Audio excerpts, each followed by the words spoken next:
शिक्षण की विधियाँ, टीचिंग मेथड।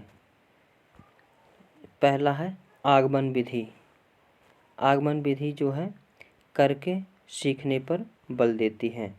आगमन विधि उदाहरण से नियम की ओर, स्थूल से सूक्ष्म की ओर, विशिष्ट से सामान्य की ओर, ज्ञात से अज्ञात की ओर, मूर्त से अमूर्त की ओर और प्रत्यक्ष से प्रमाण की ओर आगे बढ़ते हैं। निगमन विधि दूसरी विधि कौन सी है? निगमन विधि। ये विधि आगमन विधि का उल्टा होता है। तो प्रश्न ये भी पूछ लिया जाता है कि निगमन विधि किस विधि का उल्टा है? तो आगमन विधि का। इसमें प्रमाण से प्रत्यक्ष की ओर जाया जाता है, सूक्ष्म से स्थूल की ओर, सामान्य से विशिष्ट की ओर और अज्ञात से ज्ञात की ओर और नियम से उदाहरण की ओर। निगमन विधि का प्रयोग किस में किया जाता है ज़्यादातर? तो मैथ में। तीसरी विधि कौन सी है? प्रोजेक्ट विधि। प्रोजेक्ट विधि के समर्थक कौन है? तो किलपैट्रिक महोदय।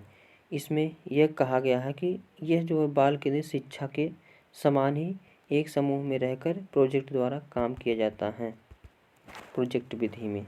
नेक्स्ट विधि है प्रत्यक्ष विधि या डायरेक्ट मेथड। इसमें बालक को बिना व्याकरण के नियमों का ज्ञान कराएं भाषा सिखाई जाती है और बालक की मातृभाषा होती है। बालक की कैसी भाषा होती है? तो मातृभाषा।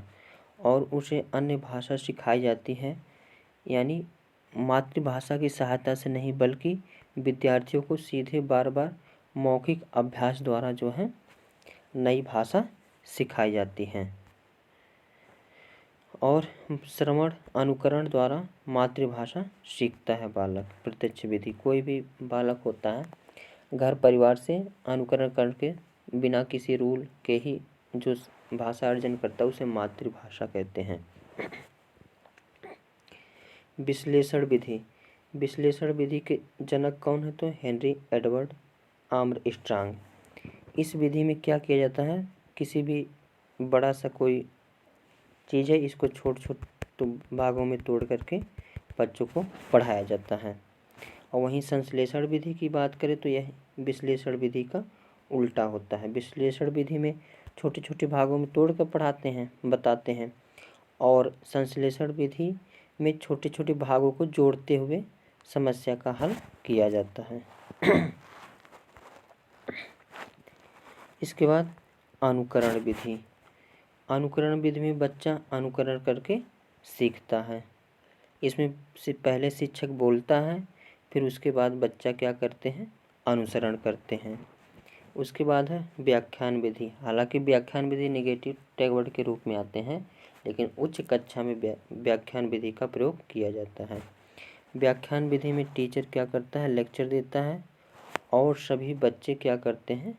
तो उसको ग्रहण करते हैं। मारिया मॉन्टेसरी विधि। मारिया मॉन्टेसरी विधि एक चिकित्सक शास्त्री थे इटली की। इन्होंने यह पद्धति 2.5 से 6 वर्ष तक के बच्चों के लिए प्रयोग में ली जाने वाली पद्धति है।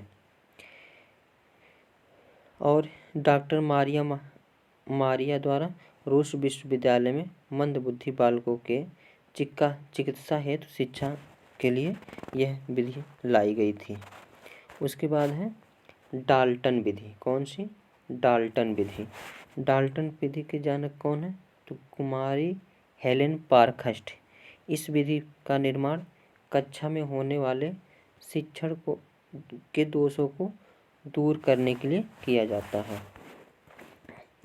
नेक्स्ट है भाषा संसर्ग विधि। भाषा संसर्ग विधि में यह एक व्याकरण शिक्षण विधि है और इस विधि को अव्याकृत विधि के नाम से भी जाना जाता है। और यह भाषा शुद्धता के प्रयोग पर बल देती है।